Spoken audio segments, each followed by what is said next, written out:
This is the story of a man who spent 15 years chasing money. Every job he took, every decision he made, every sacrifice he asked his family to bear, all of it was aimed at one thing: more money. And for 15 years, no matter how hard he chased, the money stayed just out of reach. And understood. What he discovered was not a trick. It was not a shortcut. It was one principle so simple that most people hear it and nod and move on without realizing they have just been handed the key to everything. And it changed not just his income, but the entire way he moved through the world. Before we begin, I want to ask you something. Have you ever worked harder than anyone around you and still had less than them? Drop a yes or no in the comments. And please like and subscribe. Every week I bring you stories that might change the way you see your own life. In a busy riverside city, where the streets smelled of fish and diesel and ambition, there lived a 38-year-old man named Ethan. Ethan had a wife, 2 daughters, and a reputation for being the hardest worker anyone knew. He had been working since he was 16. He had never taken a holiday he did not cut short. He had missed his elder daughter's first school play because of a shift.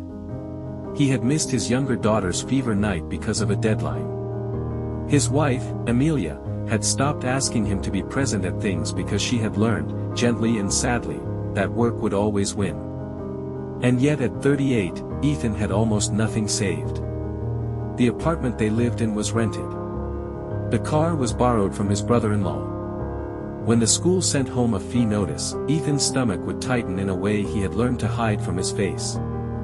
He was not a lazy man. Everyone agreed on that. Supervisors said it. His colleagues said it.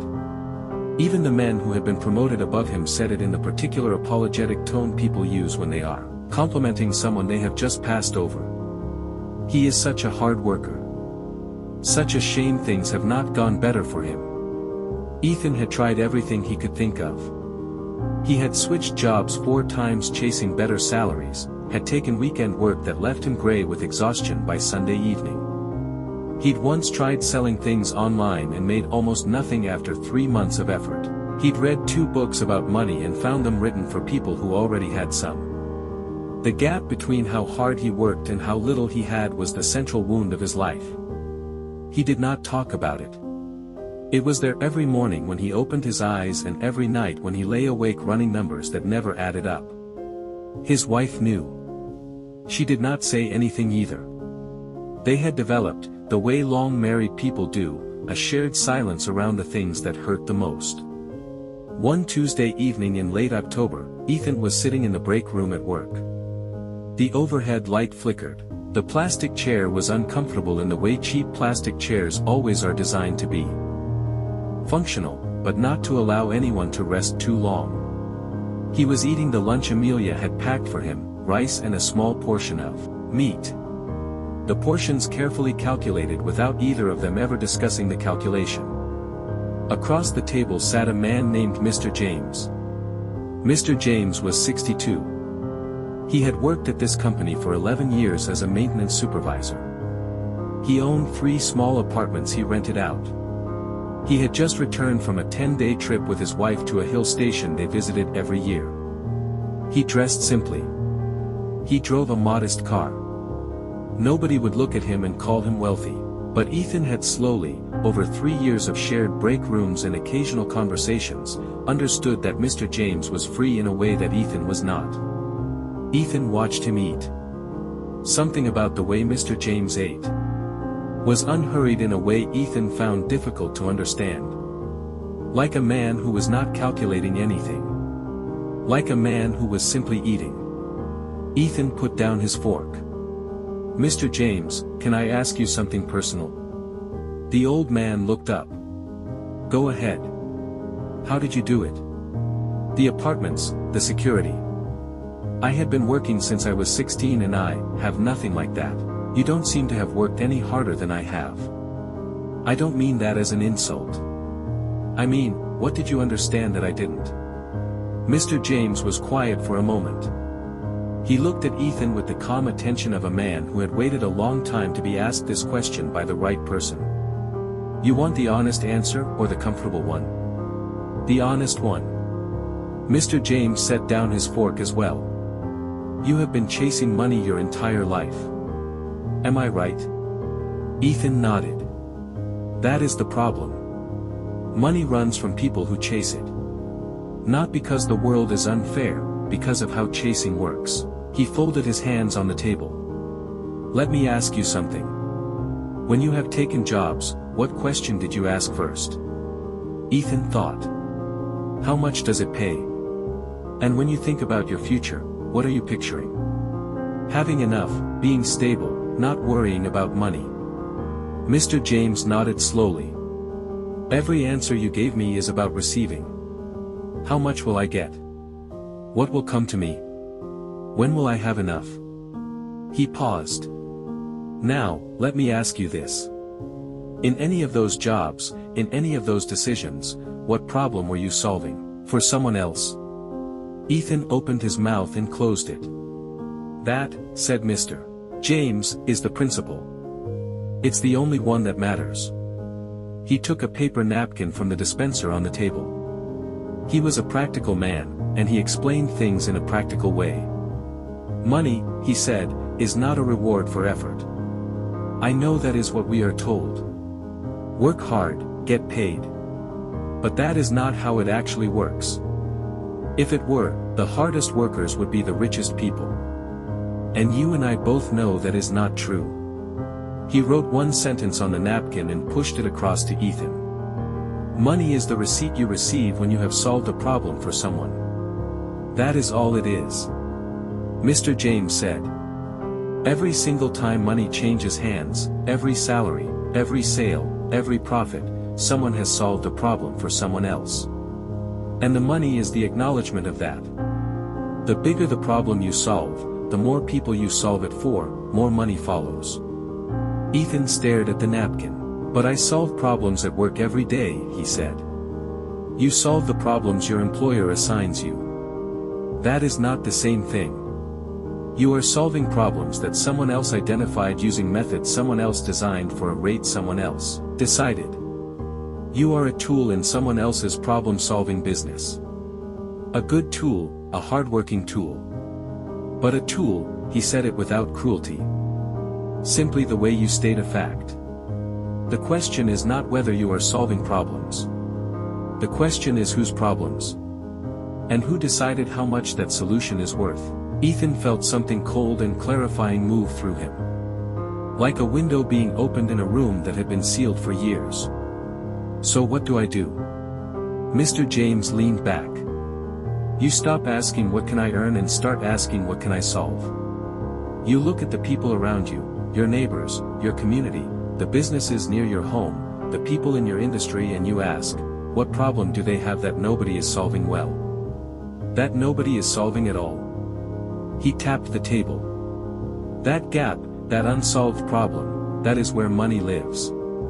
It has always lived there. Most people walk past it every day because they are too busy looking for a job rather than looking for a need. Ethan went home that evening quieter than usual. Amelia noticed but did not ask. He sat with his daughters while they did homework. He helped the younger one with her subtraction. He watched them and felt the familiar ache, the love and the fear together, inseparable, the way they always were. After they slept, he sat at the kitchen table with a notebook. He wrote a question at the top of the page. The question Mr. James had given him. What problem do the people around me have that is not being solved well? He sat with it for a long time. He thought about his neighborhood. He thought about his colleagues. He thought about his brother-in-law who ran a small shop and was always complaining that his stock records were chaos. He filled 4 pages before midnight. He was not solving anything yet. He was only looking.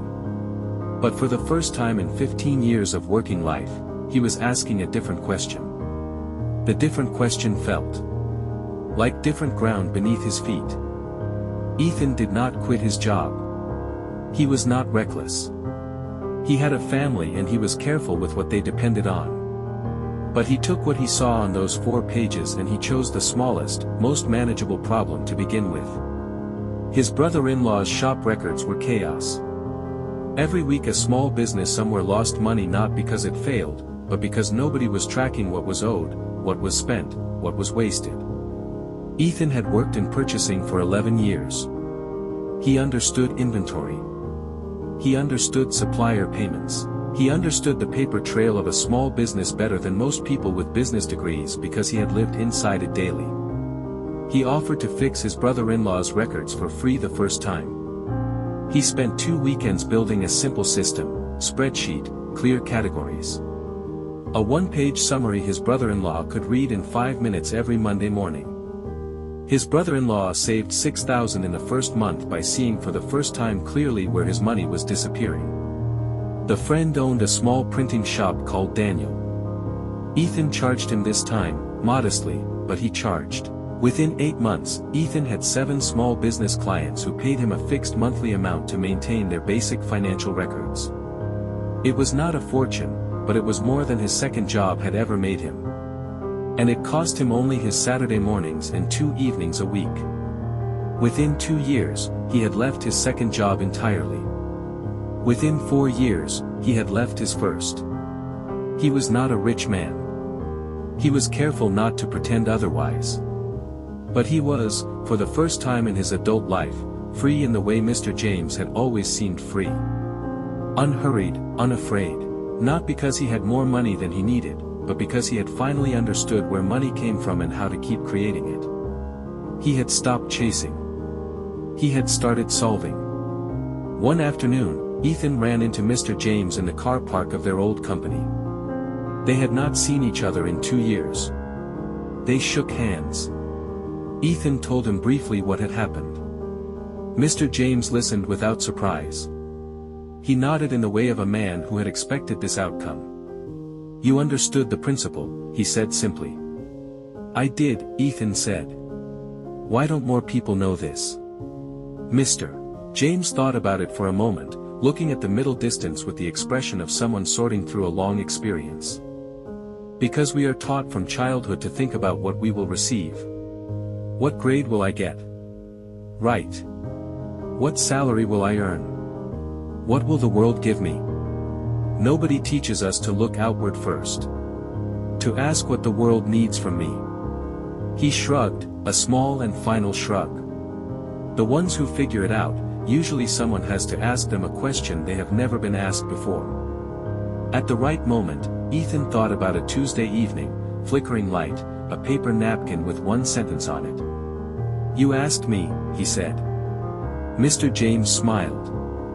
"You asked me first." My friend, Ethan's story is not about bookkeeping or spreadsheets or small business clients.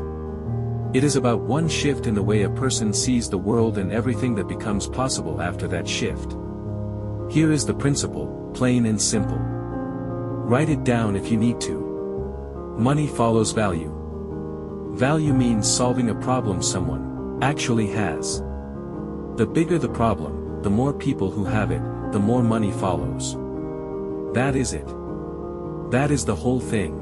Everything else, the strategies, the tools, the platforms, the advice, is just the application of this one principle in different contexts. Most people spend their entire working lives asking the receiving question, what will I get? What will I earn? What is in this for me? And the world, which does not care about what you need, gives them exactly as much as it must and nothing more. The people who ask the giving question, what does this person need? What problem has not been solved? Where is the gap that I can fill? Those people discover something strange and reliable. The more sincerely they focus on the need of others, the more steadily money finds its way to them. Not as magic, it's logic. If this story reached something in you, like this video right now, and leave a comment with one problem you have noticed around you that nobody is solving well. Share this with someone who is working themselves to exhaustion and wondering why nothing is changing.